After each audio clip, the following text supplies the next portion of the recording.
Bonjour les amis, comment ça va? Moi ça va super bien. Aujourd'hui, on va faire un sujet très intéressant comme d'habitude, mais il y aura quelques images. Là, on va faire quelques images en plus que l'audio, c'est bon. Aujourd'hui, j'ai décidé de créer toutes mes recettes jamais testées. Voilà. Si vous êtes comme moi, vous faites partie de ceux-là qui ramassent souvent ces petites recettes qu'on trouvait à la COP. Maintenant, c'est plutôt celles-ci, les phobies. Voilà, qu'on trouve à la COP. Et il y a plein de recettes. Tout ça que j'ai jamais testé. Et quand je dis tester, ça veut dire tester, goûter, valider, et puis garder, conserver, et puis refaire si c'était vraiment bon. Il faut savoir que c'est pas tout le monde qui aime tout ce qui est, on va dire comment, tout ce que ceci propose, toutes ces recettes, c'est pas tout le monde qui aime chez moi, donc je suis obligée de faire souvent un peu d'abord, on teste avant de valider la recette. Voilà, c'est comme ça que je fonctionne. Et j'avoue que j'ai accumulé, j'ai repoussé, et j'ai décidé que je veux plus repousser. Voilà, je veux faire. Donc, je vais trier mes recettes à faire. Déjà, celle que je vais faire cette semaine et puis celle que je ferai les semaines qui suivent. Voilà. Et même les desserts, hein. Je fais tester tout. Au moins une fois avant que ça rentre dans mon organisation de mes repas. Voilà. Dit ça ne veut pas dire qu'on ne va pas bien sûr parler des sujets super intéressants comme d'habitude. Hein. Donc vous allez juste m'accompagner un peu dans mon tri. Et oui, voilà. Donc aujourd'hui, je vais vous parler de personnes qui vont en prison pour rien, qui sortent après un certain temps, beaucoup de temps, pour certains, énormément de temps. Et en fait, ils étaient innocents. Enfin, quand je dis innocents, je veux dire par rapport au crime qu'on leur imputait en fait. Voilà. Je ne sais pas s'ils ont fait d'autres conneries, s'ils ont été des anges toute leur vie ou pas, j'en ai aucune idée. Mais la raison pour laquelle ces personnes se retrouvent en prison n'était pas fondée. Très souvent, les enquêtes sont mal faites, très souvent. Et malheureusement, très souvent, par exemple aux États-Unis, ce sont des personnes qu'on dit racisées. Voilà. Qu'on appelle racisées. Donc noirs, mexicains, d'origine latine et tout ça. Et dernièrement, si vous avez suivi un tout petit peu l'actualité, il y a des hommes qui viennent de sortir de prison. Ils ont fait 36 ans de prison pour un meurtre qu'ils n'avaient pas commis. Ils sont allés en prison étant super jeunes. Oh, celui-là, je crois que je vais le faire cette semaine. Ah oui. Les ingrédients. Je ne sais pas si je vais trouver ça. Du coup, j'hésite. Je vais voir si je trouve ça sur à la COP ou à la Migros ou à Denner ou à Aldi. Je le fais, mais sinon, je vais repousser. J'ai l'impression que c'était plus une recette d'été en fait. Ouais.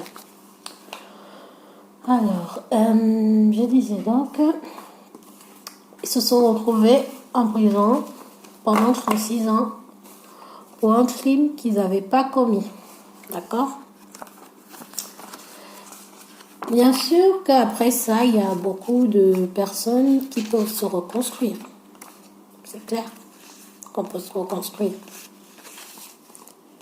Mais même si on se reconstruit, les cicatrices restent. Les marques sont à vie. C'est à vie que tu vas porter ça comme cicatrice en fait. Donc même si tu étais innocent, il y aura toujours un petit con qui va supposer que oui, c'est parce qu'en fait, on t'a pas attrapé, donc on le fait, donc ce n'est pas complètement sûr que tu sois innocent. On les connaît. On les connaît très bien, hein. C'est ça, Lola. Ouais. Bon, bref.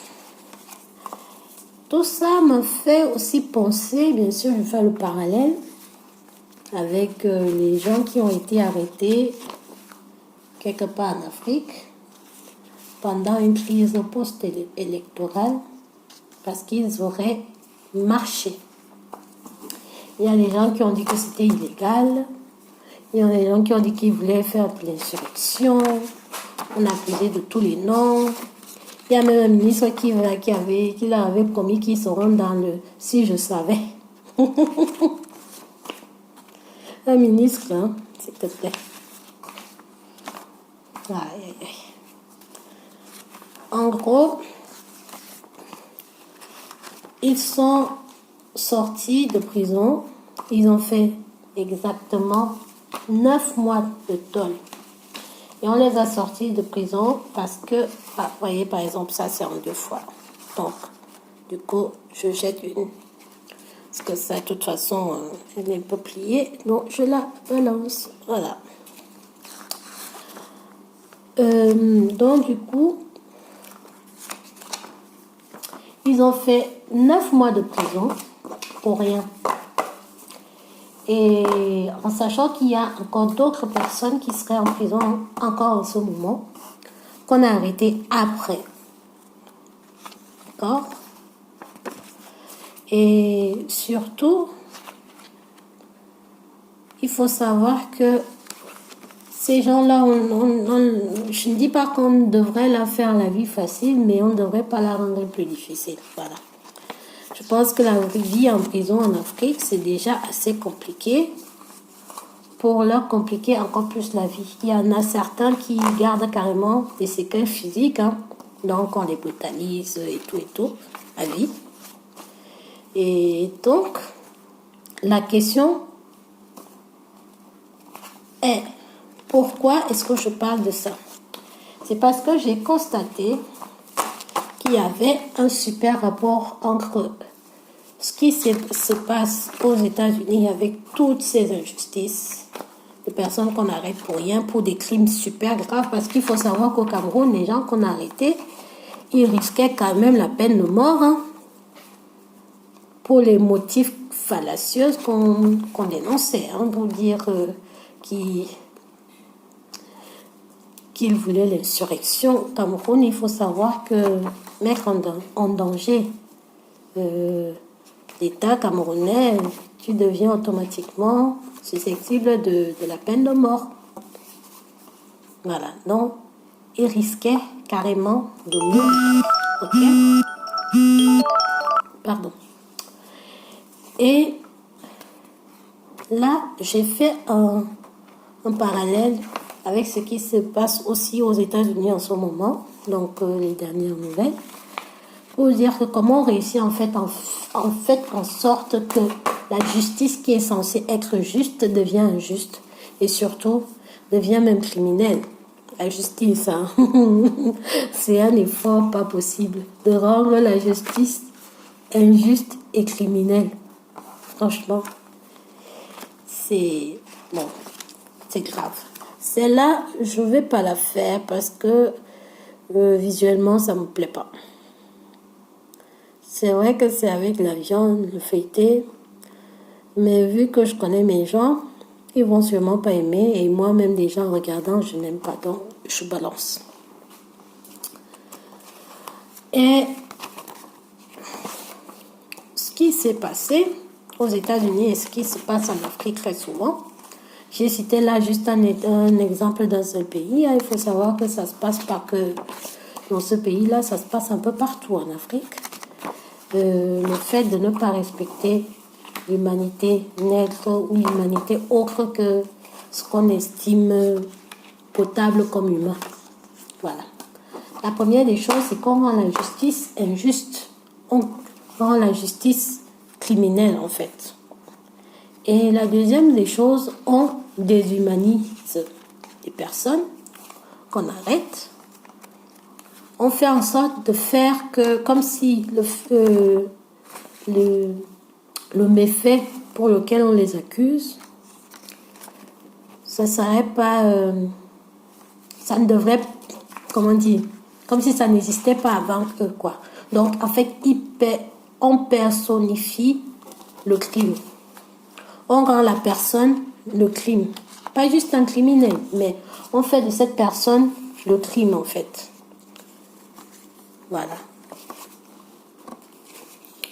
On fait de cette personne le crime. Ça, c'est tout ça ce que je pense pas que je vais aimer, hein. Donc, je jette. Je pense pas qu'on...